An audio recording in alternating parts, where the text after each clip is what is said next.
For over a decade, I used to be a very anxious and fearful person. I had several phobias, and the worst one of them was my phobia for puking. It interfered with every part of my life. I remember it got to a point where I had panic attacks pretty much every day, and I stopped eating because yeah, well, if I eat, I might puke. I know it makes no sense because you can still actually throw up even if you have nothing in your stomach. Everything just revolved around, what if I puke? What if I feel nauseous?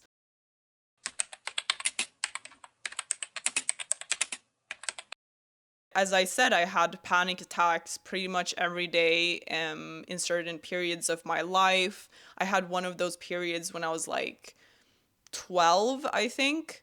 I couldn't really stay in school for more than a few hours because I was having panic attacks. And when one of them ended, I was just worrying about the next one. When might it come? And what will people think of me? Am I crazy for being this way? Just feeling a lot of shame and guilt for being this way and not really functioning like my peers. I think that was one of the hardest things about it. But also the fact that the adults around me didn't really come with solutions. It was as if they just couldn't help me. That way or that approach made me believe that I was weird, a weird kid, or that I was defective in some way. That belief just became stronger because I saw in the adults around me that they had no idea what they were doing or how to help me. It might not seem like it now that I struggled so much with anxiety, and even to me, it feels like it was a lifetime ago and that it was just a different person that happened to. So I'll share some of the ideas and thought processes that helped me get over my anxiety and move into a more helpful and healthy way of existing. I've taken inspiration from a lot of different sources.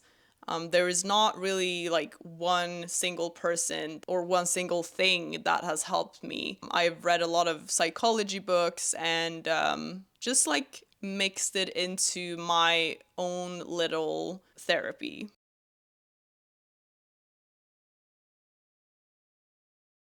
I think there is a point in differentiating between fear and anxiety. So fear is the immediate response or reaction to a perceived threat or an actually dangerous situation. Anxiety is more future oriented, and what I mean by that is that your brain is obsessing over things that might or might not happen. It could be in the coming days or in the next minutes or even far, far ahead in your future. And your thoughts revolve around what ifs. What if I end up alone? What if no one will like me? What if I puke? What if I fail at this thing?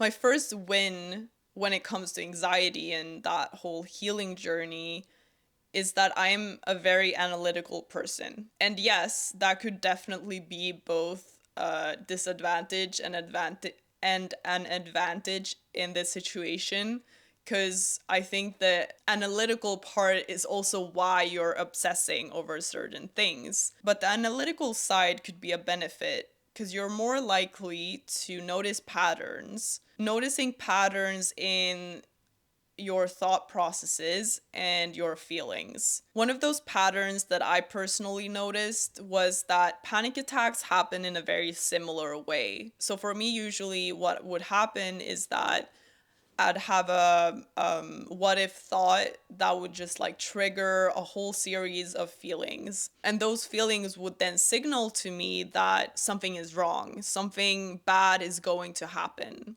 So I believed the feelings. And eventually I would work myself up to feeling so terrified that there was no way of stopping the panic attack.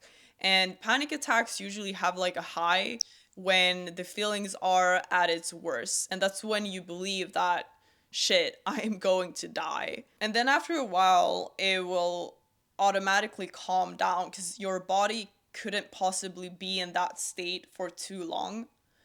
And afterwards, I always felt very drained and just like tired. So, this is the first way in which my ability to analyze my own behavior was actually helpful to me. The second thing is that I was constantly looking for answers to my problems, and I did realize that this was a problem. And eventually, I discovered mindfulness and Buddhism and that whole world of spirituality, which has played a big part in just getting out of that anxious mindset. And as I said, I started observing how every panic attack had a pattern, a process of how it worked. A lot of the teachings in Buddhism is about just like noticing and observing what is going on in your body, right? What are the current sensations? You don't have to solve them or fix yourself in this moment. You can just be with them. And from the outside perspective, having a panic attack just seemed like at it seemed like a waste of energy. Like it came to a point of like I'm doing this every single day and I'm not getting anything out of it. It's literally just a waste of energy. But even with that realization, it only had an effect on me like intellectually. My body was still so deep in this learning, getting into like fight or flight mode. Logically, I could see that yeah, this or these panic attacks, they are just taking my energy and draining me. And they are not actually helping me avoid the things that I am afraid of. I could see that and I could understand it, but that's not enough. It's not enough for your body to unlearn all of those years of getting or going into like an automatic panic mode. As soon as you look at these things as if you were a scientist studying a topic, there is a distance created between you and the things you are feeling and thinking. You suddenly don't take them as seriously as you have before. And when that happens, you're taking away their power. Slowly, with time, your body will realize that it's just harmless thoughts and feelings.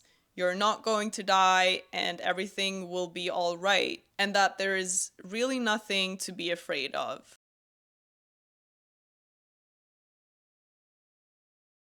A major realization for me was that my feelings are here to help me. They serve as social guidance in my interactions with others, and they validate what I experience and what type of values that I have. It's easy when you're struggling with anxiety to look at it like, this is my biggest enemy and my biggest problem, and if I can just avoid feeling anxious, everything will be resolved. And what is universal to all of us is that we want more of the positive feelings and less of the negative. It can lead to some really unhelpful behaviors. So nowadays, I look at it more like feelings are messengers. They are trying to signal something to me that is very important and that I should listen to. And if I don't listen to it, I'm probably going to have more of those negative feelings or the feelings that we consider to be negative. I can use the information that I get from these feelings in many different ways. That's how I get my power back because I can make that choice. A certain feeling doesn't have to trigger a certain behavior or a certain action, even though it might feel like that because it's so automatic. I have power, and it's up to me what I'm going to do with that information that I'm getting. My feelings are not here to hurt me. They are here to guide me towards a life that feels more true to me, and they help me figure out where I'm going.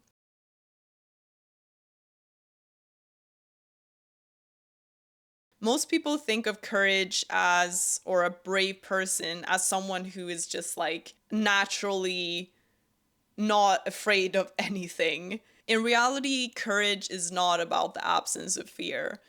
It's about taking action even when you feel fear. It's the human ability to move forward in very difficult situations, even when you feel afraid and vulnerable, even when it seems like the road ahead is paved with nothing but uncertainty and risk. And what truly helped me is reminding myself that I am a very courageous person. I didn't let the anxiety take over my whole identity because it's not who I am. I am a multifaceted person with a big personality and strong opinions, can be very quirky and fun, and it's not all of who I am. But when you're in an anxious loop, it seems like your life, that's what your whole life is all about. Why courage as a concept is so important to me and fundamental in this healing journey is because the basic facts of life is that life is full of risk. You have to take wise gambles, and sometimes those gambles don't work out. That's just how life works for all of us. We just have to like figure it out. And once again, that's why we have our feelings to help navigate those difficult situations. So courage is fundamental in embracing that uncertainty of life.